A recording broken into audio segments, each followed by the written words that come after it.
मत फेंकत रहो अपना के ना कहता बड़ा सपना देखोले रहला का भइल सपना टूट गई हां कैसे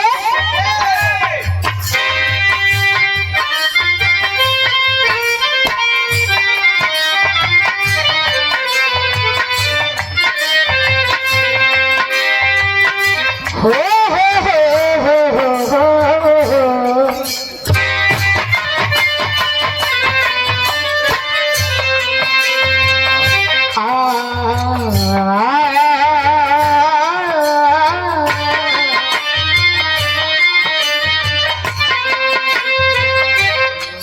लइका जालस जेकरा के जननी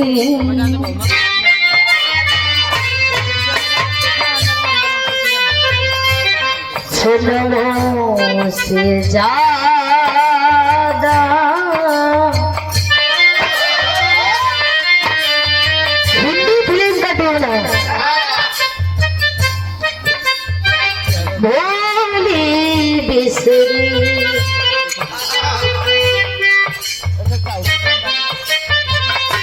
एक कहानी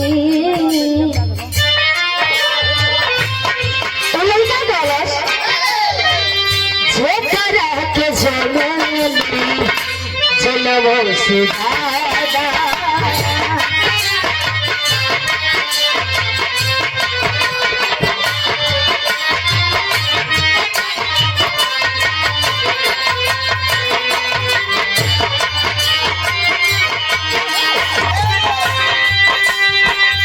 जेकरा के जननी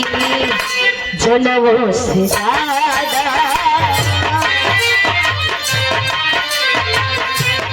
जन्मों से ज्यादा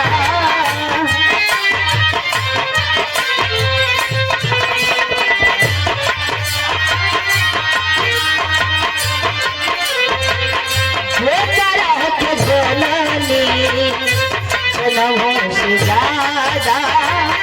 तुम्हें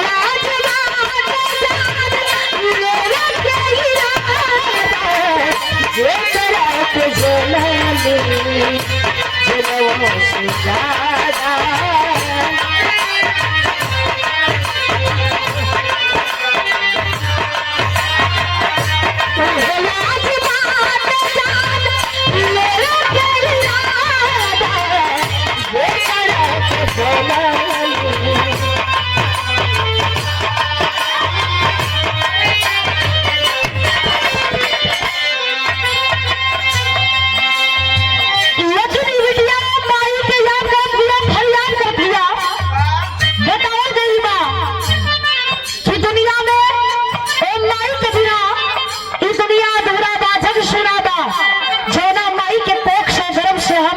जन्म ले लगानी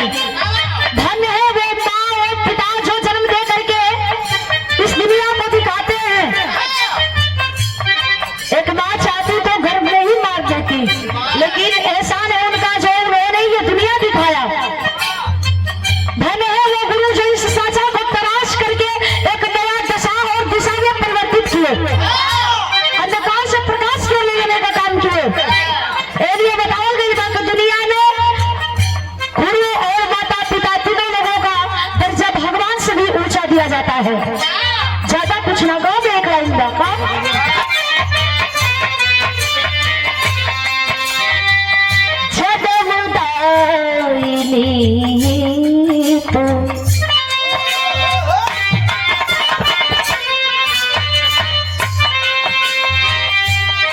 बेटिया गलत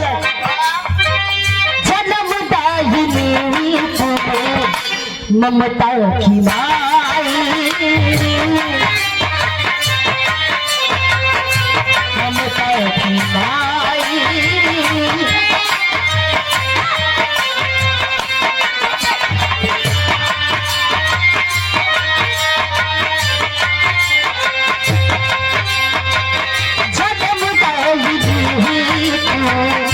ममता की माई अंजुम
अम्बा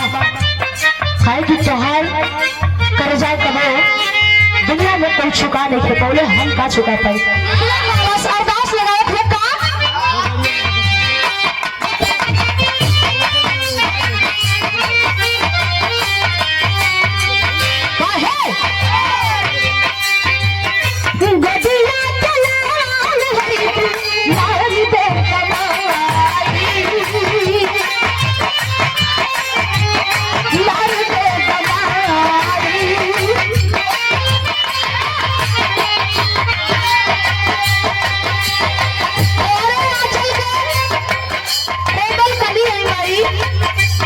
हमेशा जरूरत बा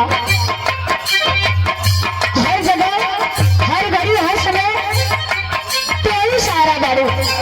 हमें कुछ होना चाहिए तेरी आशीर्वाद दे दो कि प्यार बिटिया के साथ समाज और आवाज की हमेशा सही सलामत रहे प्यार बेटी गालत बजावत रहे हरी भगवान लगन के दर्शन पावत रहे हम ओ भगवान के तो ना देख ले लेकिन हर भगवान के तोहरे दया से रोज देख लिया कुछ आप कहे कि अब कई समाज में खत्म रखने बने दरू देखी लोग लिए आए हमारे गुरुजी इस मैथिली में स्वागत अभिनंदन है जब भी गुस्ताखी हुई खाती के हम क्षमा भी चाह कैसे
बस तू सही रहा और बगिया के फूल नहीं माई के कर सिंचल कली है खानदान के परिचय है का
सिमर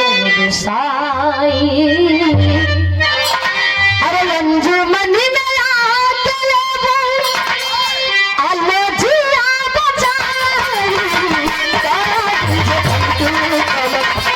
सिमर साई